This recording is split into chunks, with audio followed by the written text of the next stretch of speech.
இதுவரையும் நான் குடித்ததே கிடையாது. பீர், ஒயின், வுட்கா, பிராண்டி, விஸ்கி, ரம், ஸ்காட்ச், கல், அப்புறம் இந்த சாராயம் இதெல்லாம் நான் தொட்டதே கிடையாது. ஏன்னா அந்த ஸ்மெல்லே எனக்கு பிடிக்காது. எனக்கு ஃப்ரெண்ட்ஸ்லாம் நிறைய பேர் குடிப்பாங்க. அவங்களெல்லாம் நான் குடிக்க வேணும்னு சொல்ல மாட்டேன். அது அவங்கவுங்க விருப்பம். உண்மையா இல்லையா?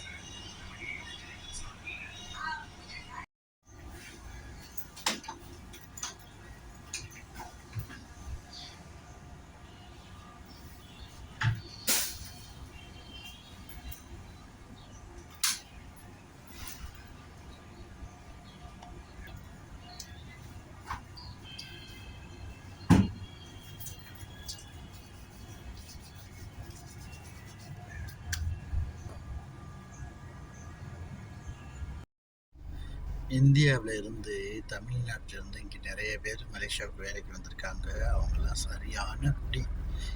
ஓரளவு குடிக்கலாம் வீட்டில் வச்சு. ஆனால் குடிச்சுட்டு பப்ளிக் பிளேஸில் அவ்வளோ சேட்டையில் இங்கே நிறைய பண்ணுவாங்க. குடிக்கிறதுனால ஃபஸ்ட்டு நம்ம உடம்பு கெட்டு போயிடும். ரெண்டாவது நம்ம மரியாதை போயிடும்.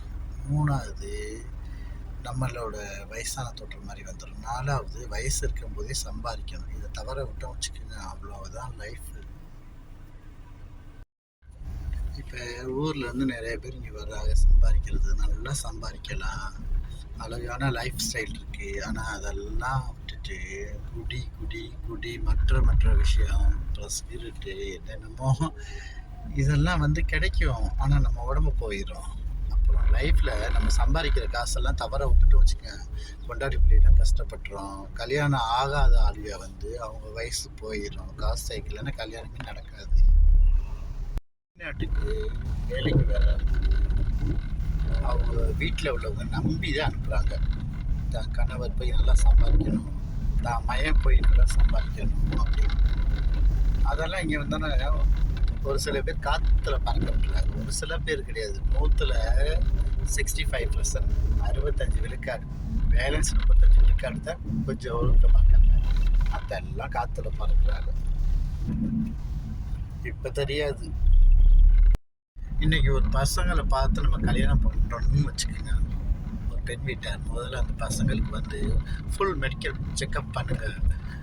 10 பொருத்தம் பார்க்குறீங்க, 7 பொருத்தம் கரெக்டாக இருக்கா அப்படின்னு பார்க்குறீங்க.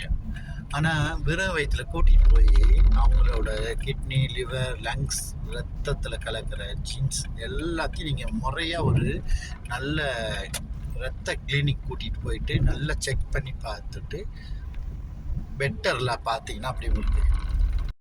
இன்றைக்கி உள்ள இந்த 2025 உள்ள காலகட்டத்திலலாம் மது, மாது, சூது, மதுவால் அழிஞ்சுக்கிட்டு இருக்கிறத பார்க்குறீங்க. சூதுவால் பஞ்ச பாண்டவர்கள் தோத்ததை நீங்கள் கேள்விப்பட்டிருப்பீங்க. மாதுவால் ரத்த கண்ணீர் படம் பார்த்துருப்பீங்க. இதெல்லாம் நிறையா இருக்குது.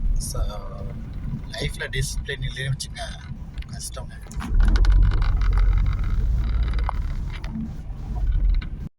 ஆணோ பெண்ணோ முதல்ல அவங்கள கூட்டிகிட்டு போய் வெறும் வயிற்றில் ரத்த கிளினிக்கு கூட்டிகிட்டு போய் ரத்தத்தை எடுத்து செக் பண்ணணும் என்னென்ன நோய் இருக்குன்னு.